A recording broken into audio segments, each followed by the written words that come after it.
Hello everyone, मैं आर्य Shekhawat DCM classes के channel पे आपका स्वागत करता हूं। आज हम बीबीए सेकंड सेम के बिजनेस इकोनॉमिक्स के इम्पॉर्टेंट जो क्वेश्चंस है वो यहां डिस्कस करेंगे। पहले भी अदर सब्जेक्ट्स के भी मैं प्रोवाइड करवा चुका हूं, अगर कुछ बचे हैं तो आगे और आ जाएंगे। बाकी आपको सारे जो subject wise BBA, BCom, MCom सभी के individual subject wise important question exam 2024 के लिए आपको अवेलेबल है। आगे भी आने वाले सालों में आपको ये चीज़ें अवेलेबल होती रहेंगी। तो चैनल अगर आपने सब्सक्राइब नहीं किया तो वो कर लीजिएगा और अपने फ्रेंड्स के साथ शेयर ज़रूर कीजिएगा ताकि जल्द से जल्द उनको चीज़ें मिले। अब इनमें हमारा जो पैटर्न है, नॉर्मली अपन क्या करते हैं, सबसे पहले सिलेबस डिस्कस करते हैं ताकि हमें सिलेबस वाइज पता रहे कि कौन सा चैप्टर किस यूनिट में है। आपके 4 यूनिट्स होती हैं, ठीक है। तो देखिए भाई, फर्स्ट यूनिट के अंदर कौन कौन सा है, meaning and scope of business economy. Economics का सिलेबस थोड़ा सा लेंदी है भाई, ठीक है ना। सेकंड में सेंट्रल प्रॉब्लम्स ऑफ इकोनॉमी, एक micro economics and macro economics, utility analysis जिसमें कार्डिनल अप्रोच है LDMU, law of diminishing marginal utility, फिर law of equi marginal utility और कंज्यूमर सरप्लस। ये आपकी फर्स्ट यूनिट में है। सेकेंड यूनिट की बात करें तो उसमें भी देखो कितने चैप्टर हैं, है ना। एक तो यूटिलिटी एनालिसिस, ऑर्डिनल अप्रोच जिसके अंदर इंडिफरेंस कर्व आता है, फिर कंज्यूमर इक्विलिब्रियम, फिर demand and law of demand, elasticity of demand, law of supply और elasticity of supply, demand forecasting, revenue analysis, theory of cost जिसमें cost in short run and cost in long run, है ना, वो आपको theory of cost है। फिर उसके बाद थर्ड यूनिट, देखो सभी में चैप्टर्स भरमार पड़े हुए हैं भाई, है ना, अभी से पढ़ना पड़ेगा। आप सोचो एग्जाम टाइम में, एग्जाम में गैप में पढ़ लेंगे, थोड़ा डेट शीट आने दो उसके बाद, तो नहीं हो पाएगा भाई, अभी से पढ़ना शुरू करना। फिर production function in short run जिसको लॉ ऑफ रिटर्न बोलते हैं, एक production function in long run जिसे रिटर्न टू स्केल कहा जाता है, general theory of price determination, market classification and structure, price and output determination under perfect competition, price and output determination under monopoly, अलग अलग market है ना, perfect competition, monopoly, फिर discriminating monopoly होता है, एक मोनोपोलिस्टिक होता है, फिर ओलिगोपोली, सब तरह के मार्केट इसके अंदर है। फिर फोर्थ यूनिट की बात करें तो एक तो इसमें बिजनेस साइकिल और factor pricing, marginal productivity, theory of distribution जिसमें theory of rent, theory of wages, theory of interest, theory of profit, 4 factor होते हैं ना अपने। एक तो क्या होता है लैंड, फैक्टर ऑफ प्रोडक्शन में एक तो लैंड है, लैंड पे अपन क्या देते हैं रेंट, तो थ्योरी ऑफ रेंट है। एक लेबर फैक्टर होता है, लेबर पे अपन क्या देते हैं वेजेस, तो ये थ्योरी ऑफ वेजेस। एक कैपिटल होता है, कैपिटल पे अपन क्या देते हैं इंटरेस्ट, तो ये इंटरेस्ट आ गया। एक एंटरप्रेन्योर होता है, तो एंटरप्रेन्योर को क्या मिलता है प्रॉफिट। फिर उसके बाद नेशनल इनकम एनालिसिस और नेशनल इनकम और इकोनॉमिक वेलफेयर, ये बहुत ज़्यादा इंपॉर्टेंट है। एक क्वेश्चन तो लगभग चांसेस रहता ही है कि नेशनल इनकम का आएगा, ठीक है। अब इनके बेसिस पे कौन से क्वेश्चन आपके इंपॉर्टेंट हो सकते हैं वो अपन देखें। देखिए फर्स्ट यूनिट की अगर अपन बात करें तो एक तो given the definition of business economics, तो बिजनेस इकोनॉमिक्स की डेफिनेशन वगैरह है। Describe the characteristics and importance of business economics.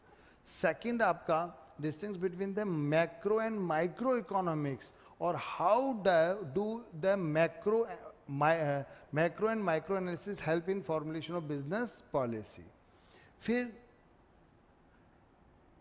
Differentiate between cardinal approach and ordinal approach, measurement of utility, और explain the law of diminishing marginal utility. What are the reason responsible for the law, भाई ये जो law apply होता है law of diminishing मार्जिनलिटी, उसके क्या reasons हैं वो। फिर what do you understand by consumer surplus और how it is measured, consumer surplus क्या है और उसको किस तरह से मेजर किया जा सकता है वो बताना है। ये तो आपका फर्स्ट यूनिट की बात हुई। सेकेंड यूनिट की बात करें तो इसमें एक तो इंडिफरेंस कर्व बहुत इंपॉर्टेंट होता है, और explain the characteristics of indifference curve with help of diagram. तो कैरेक्टरिस्टिक्स जब आप बताओगे तो डायग्राम के साथ साथ बताना है, ठीक है। फिर डिफाइन इलास्टिसिटी ऑफ डिमांड और explain the main methods to measure the elasticity of demand. तो उसके अलग अलग मेथड्स है, वो डिस्कस कर रहे हैं। फिर डिमांड फोरकास्टिंग क्या है, ठीक है, और उसके भी मेथड्स, डिमांड फोरकास्टिंग के क्या मेथड्स हैं। एक what are the different kind of cost, cost कितनी तरह की होती है। Explain the relationship between cost and production, ठीक है, ये बताना, जिसमें एवरेज कॉस्ट, मार्जिनल कॉस्ट था, ठीक है, वो टोटल कॉस्ट, और वो सब इसमें एक्सप्लेन करना है विद डायग्राम। फिर थर्ड यूनिट की बात करें तो थर्ड यूनिट में देखो, एक तो law of diminishing return is only law of production. अब लॉ ऑफ, जब आप प्रोडक्शन देखोगे, है ना, लॉ ऑफ रिटर्न, तो उसके अंदर क्या होगा, एक इंक्रीजिंग रिटर्न होता है, कांस्टेंट रिटर्न, डिमिनिशिंग। तो ये बोल रहा है डिमिनिशिंग रिटर्न ही केवल ये लॉ ऑफ प्रोडक्शन होता है, और the law of increasing return and law of constant return are only temporary phase. Explain. तो इसमें तीनों जो आपको है, इंक्रीजिंग, है ना, कांस्टेंट, डिमिनिशिंग, ये सब एक्सप्लेन। लेकिन जब ऐसे लैंग्वेज में पूछ लिया जाता है तो आपको थोड़ा बहुत लैंग्वेज से शुरू करना है और ख़त्म भी उसी पे करना है, और विद डायग्राम चीज़ें ये समझानी है आपको। फिर what do you understand by the perfect competition and how is price determine under the perfect competition in the firm and industry. तो परफेक्ट कंपटीशन को पूरा समझाना है इसमें भाई, ठीक है, क्या है और उसमें प्राइस कैसे डिटरमाइन करते हैं। फिर मोनोपोली और उसमें प्राइस डिटर्मिनेटर कैसे होता है। फिर एक how price and output determine under the monopolist. तो तीन मार्केट इसमें मैंने दिए हैं, एक तो परफेक्ट कंपटीशन, मोनोपोली और मोनोपोलिस्टिक, ठीक है। फोर्थ यूनिट में आपका सबसे ज़्यादा इंपॉर्टेंट तो नेशनल इनकम है।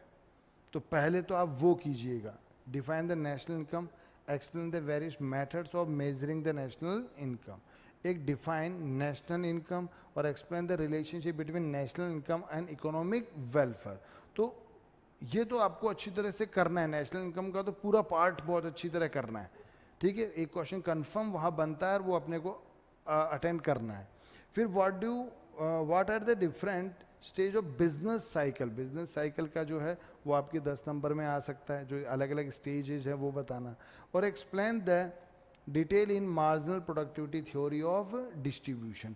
ये आपके फोर्थ यूनिट में इंपॉर्टेंट हो सकते हैं। हालांकि इसके अलावा भी और बहुत बहुत बड़ा सिलेबस है, तो केवल हर यूनिट में 4 क्वेश्चन से काम चलता नहीं है। आप एक एक दो क्वेश्चन जो आपको और लगे वो ऐड करके और नोट्स बनाइएगा। मैं हर लेक्चर में बार बार कह रहा हूँ कि ये आपको ऐसे पढ़ना नहीं है, इनको नोट्स आपको बनाने हैं, ठीक है। और केवल यहीं तक सीमित नहीं रहना, कुछ और इम्पोर्टेंट क्वेश्चंस आपको मिलते हैं तो उनको भी लिखना, रजिस्टर में लिखो। लिखकर आप जब उनको रिवाइज करोगे तो ज़्यादा याद होता है। तो लिखोगे तब याद होगा, दोबारा रिवीजन, खुद का लिखा हुआ जब वापस आप देखते हैं तो इजीली समझ में आता है। आप एक स्टेज अगर अच्छी तरह से आपने रिवीजन कर लिया है तो आपको एग्ज़ाम में अपनी कॉपी भी नज़र आने लग जाएगी कि भाई हाँ मैंने इस पेज पे ये लिखा था, ये डायग्राम बनाया था, क्योंकि आपका बनाया हुआ है तो आपको याद रहेगा, ठीक है। तो लिख लिख के कीजिएगा। बाकी मैंने कहा इकोनॉमिक्स का आपका जो कोर्स है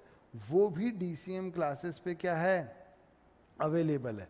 कोई बच्चा अगर करना चाहे तो DCM क्लासेस का ऐप डाउनलोड कर लेना, स्टोर सेक्शन में देखना तो बिजनेस इकोनॉमिक्स का कोर्स भी बहुत नॉमिनल वैल्यू पे अवेलेबल है। सारे जो चैप्टर्स हैं उनकी वीडियो क्लासेस भी अवेलेबल है, वो आप देख सकते हैं, ठीक है। बाकी और कोई जानकारी चाहें तो आप ये नंबर हैं, इन पे कॉल या व्हाट्सअप कर लीजिएगा। मैं फिर कह रहा हूँ अपने फ्रेंड्स के साथ इनको शेयर ज़रूर कीजिएगा ताकि उनको भी जल्द से जल्द पता चले। नहीं तो एग्ज़ाम में मिलते हैं भाई कहाँ से देखा कि हमने तो यहाँ से देखा था, उनको तब पता चलता है, ठीक है। तो अपने फ्रेंड्स के ग्रुप वगैरह के अंदर जो है आप इधर उधर के गुड मॉर्निंग, गुड इवनिंग या मीम्स वगैरह भेजते हैं तो इम्पॉर्टेंट चीज़ का लिंक शेयर कीजिए ताकि सबका भला हो। Thank you.